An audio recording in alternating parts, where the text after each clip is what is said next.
अस्सलाम वालेकुम। आज हम KFC स्टाइल ज़िंगर बर्गर की होममेड रेसिपी ट्राई करेंगे। तो चलें KFC ज़िंगर बर्गर बनाने का तरीका शुरू करते हैं। क्रिस्पी ज़िंगर बर्गर बनाने के लिए चिकन के ब्रेस्ट ली है। ये 1 किलो चिकन है। इसकी ब्रेस्ट को मैंने थिनली स्लाइस कर लिया। देखिए कितने थिन पीसेस हैं इसके। अब इसमें इतना पानी डालेंगे कि तमाम चिकन इसमें डूब जाए। इसके साथ ही मैंने सिरका डाला है आधा कप और नमक लिया है 1 चाय का चम्मच। तीनों चीज़ों को अच्छी तरह से मिक्स करेंगे और 20 मिनट के लिए रख देंगे।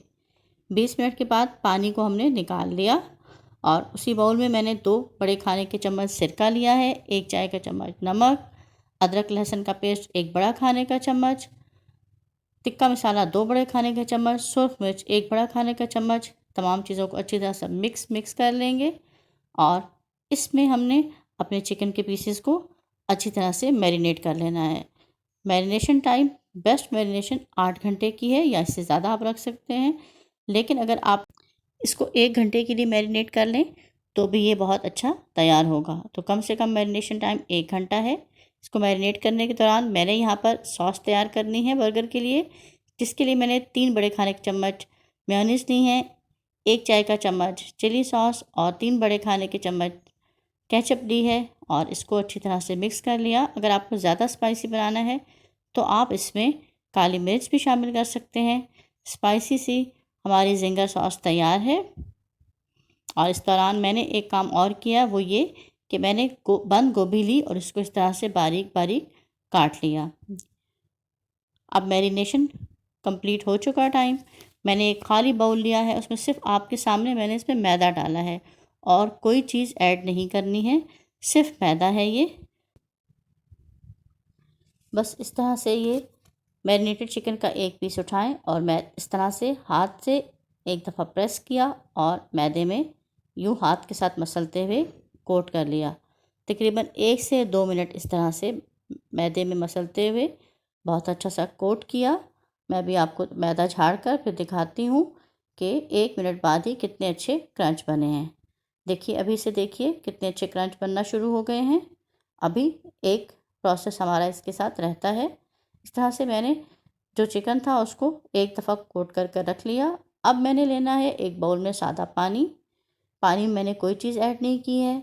चिकन जो मैरिनेटेड या कोटेड चिकन था उसको मैंने एक दफ़ा पानी में चंद सेकंड के लिए डिप किया और दोबारा से इसको इस तरह के क्रम्स बनाने हैं।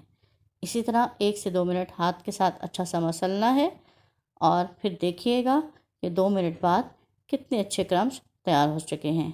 आप इस रेसिपी को पसंद कर रहे हैं तो अभी से लाइक कर दीजिए, बाद में आप लोग भूल जाएंगे। देखिए मसलते हुए मैंने 2 मिनट हो चुके हैं मुझे। अब देखिए कितने अच्छे क्रम्स तैयार हैं।